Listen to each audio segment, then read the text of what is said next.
Good morning बच्चों। Online class में आप साइंस सब्जेक्ट पढ़ रहे हो, है ना।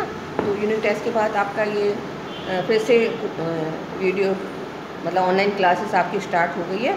और उस ऑनलाइन क्लास 8 में हम कौन सा सब्जेक्ट पढ़ रहे थे? साइंस पढ़ रहे थे। हमारा अध्याय 8 शुरू हो गया है, पवन, तूफान और चक्रवात। ठीक है ना, पवन, तूफान और चक्रवात। तो आपने पहले पढ़ा कि हवा क्या, पवन क्या होता है, जो गतिशील वायु रहती है वो क्या कहलाती है? पवन कहलाती है। फिर आपने क्या पढ़ा उसमें कि वायु दाब डालती है ना, गर्म करने पर वायु का प्रसार होता है। और उसके बाद आपने आपने इसके लिए क्रियाकलाप भी करे, है ना। फिर आपने ये भी देखा कि गर्म करने पर वायु का प्रसार होता है।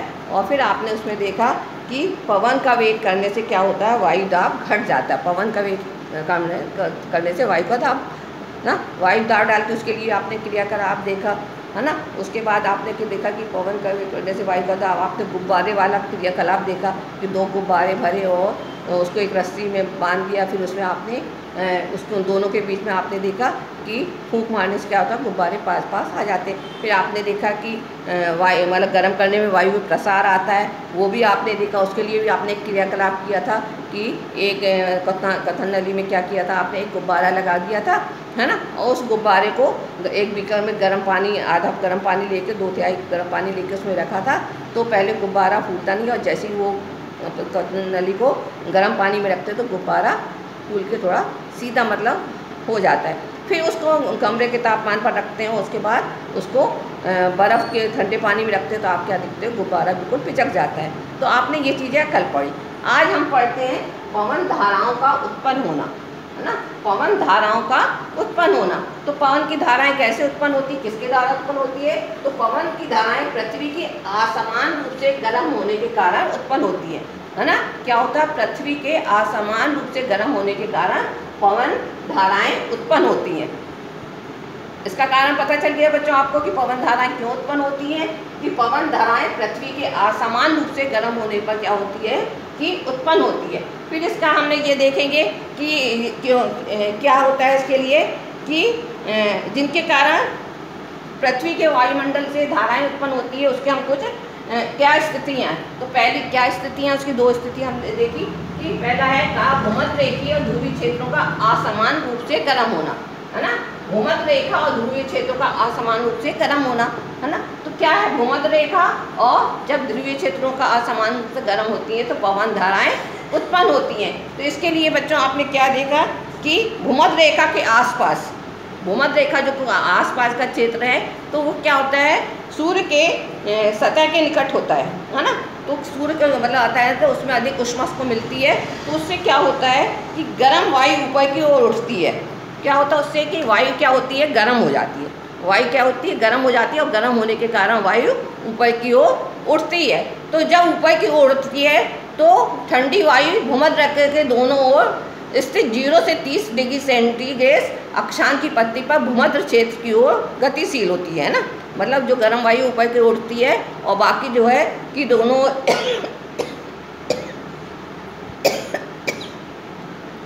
भूमध्य क्षेत्र की ओर गतिशील होती है। इस प्रकार ये जो पवन धाराएं उत्पन्न होती हैं तो वो क्या होती है? उत्तर और दक्षिण दिशा की ओर बहती है ना। भूमध्य रेखा के उत्तर और दक्षिण दिशा की ओर वो बहती है। तो इससे क्या होता है कि जब गर्म वायु ऊपर उठती है, जब गर्म वायु ऊपर उठती है, तो जब गर्म वायु ऊपर उठेगी तो उसका स्थान खाली हो जाता है।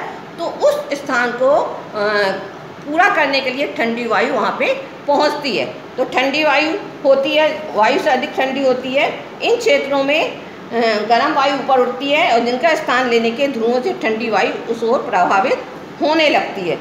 तो क्या होता है? भूमध्य रेखा के जो रहता है कि किस प्रकार से जब गर्म वायु ऊपर की ओर उठती है, उस स्थान को स्थान लेने के लिए ठंडी वायु वहाँ पे आ जाती है। तो भूमध्य रेखा के और ध्रुवीय क्षेत्रों के असमान रूप से गर्म होना, है ना। अब थल और जल का असमान रूप से गर्म होना, थल और जल का असमान रूप से गर्म होना। तो बच्चों आपने देखा होगा, इसके पहले हमने पढ़ा चुके हैं कि समुद्र समीर और थल समीर हम पढ़ चुके हैं, है ना। समुद्र समीर और थल समीर क्या होगा हम पढ़ चुके हैं। तो समुद्र समीर क्या है? समुद्र की ओर से आने वाली, वायु को, समुद्र से ओर से आने वाली वायु को क्या कहते हैं? हम समुद्र समीर कहते हैं, है ना। आपने इसके पहले पढ़ चुका है कि समुद्र समीर और थल समीर पढ़ चुका। तो जो समुद्र की ओर से आने वाली जो हवाएं रहती है वो क्या कहलाती है? समुद्र समीर। दिन के समय क्या होता है? आप भी पहले पढ़ चुके हैं कि समुद्र समीर किसे कहते हैं। तो दिन के समय क्या होता है कि धरती जल की अपेक्षा शीघ्र गर्म हो जाती है ना। तो क्या होता है, दिन के समय जो धरती रहती है जल की अपेक्षा सीधे गर्म हो जाती है। तो समुद्र की ओर से ठंडी हवा जो रहती है वो कहाँ होती है? ठंडी हवा कहाँ की ओर बहती है? स्थल की ओर बहती है। तो ये क्या कहलाता है? समुद्र समीर। इसके विपरीत, है ना, रात को क्या होता है? उल्टा होता है। इसके विपरीत रात को क्या होता है? रात को क्या होता है कि जो रात्रि के समय स्थल की ओर से, है ना, क्या होता है? रात्रि के समय थल की ओर से समुद्र की ओर हवाएं बहती है। तो ये क्या कहलाता है? थल समीर कहलाता है। तो ये क्या है? थल और जल का असमान रूप से गर्म होना। थल और जल का असमान रूप से गर्म होना। तो ग्रीष्म काल में क्या होता है? थली क्षेत्र जो रहते हैं वो तेजी से गर्म होते हैं और अधिकांश समय जल का ताप समुद्र की जल की अपेक्षा अधिक रहता है ना। जो थल का ताप रहता है वो किसका? समुद्र की जल की अपेक्षा अधिक गर्म होता है। और जब कम होता है तो थल के ऊपर से वायु क्या होती है? ऊपर उठती है। वायु गर्म होकर क्या होता है? ऊपर की ओर उठती है और यह समुद्र की ओर बहती है ना। ये पवन जो रहती है तो इसको ये क्या किसके? ये मानसूनी पवन होती है। अब शीतकाल में मैंने बताया ना इसके विपरीत होता है। ठंड में क्या होता है? इसके विपरीत होता है। क्या होता है कि पवन जो हवा की प्रवाह दिशा है वो विपरीत हो जाती है और यह जल कहाँ बहता है? थल से समुद्र की ओर बहता है। तो ये समुद्र समीर और जल समीर आपने देखा। थल समीर, समुद्र समीर और थल समीर। समुद्र समीर को हम क्या जल समीर भी कहते हैं, है ना। तो समुद्र समीर और थल समीर के कारण क्या होता है कि असमान रूप से गर्म होने पर किस प्रकार ये होता है। तो अब समुद्र से होने वाली जो हवा होती है, जो समुद्र की ओर से हवा होती है वो क्या है? जल वाष्प लाती है। जो समुद्र से हवा उठती है वो क्या करती है? अपने साथ जल वाष्प लाती है, जिससे क्या होता है? वर्षा होती है। तो ये क्या कहलाता है? जल चक्र। आपने 6th-7th में भी पढ़ा होगा, 6 में भी आपने पढ़ा होगा कि जल चक्र क्या है ना। जब क्या होता है? वर्षा होती है। तो वर्षा क्या होती है? वो पानी के बूंदों के रूप में नीचे ज़मीन में मतलब गिरती है, नदी और तालाब में गिरती है। और जब क्या होता है? गर्मी पड़ती है तो क्या होता है? वो पानी मतलब वायु के द्वारा वो गर्म हो जाता है और वो वाष्प बन के ऊपर उठने लगता है। वाष्प बन के ऊपर उठता है, बादल बनते हैं। उसके बाद क्या होता है? जब वर्षा के दिनों में क्या होता है? ये क्या होती है? बूंदें ठंडी होकर नीचे वर्षा के रूप में, बूंदों के रूप में गिरने लगती है। अब क्या है?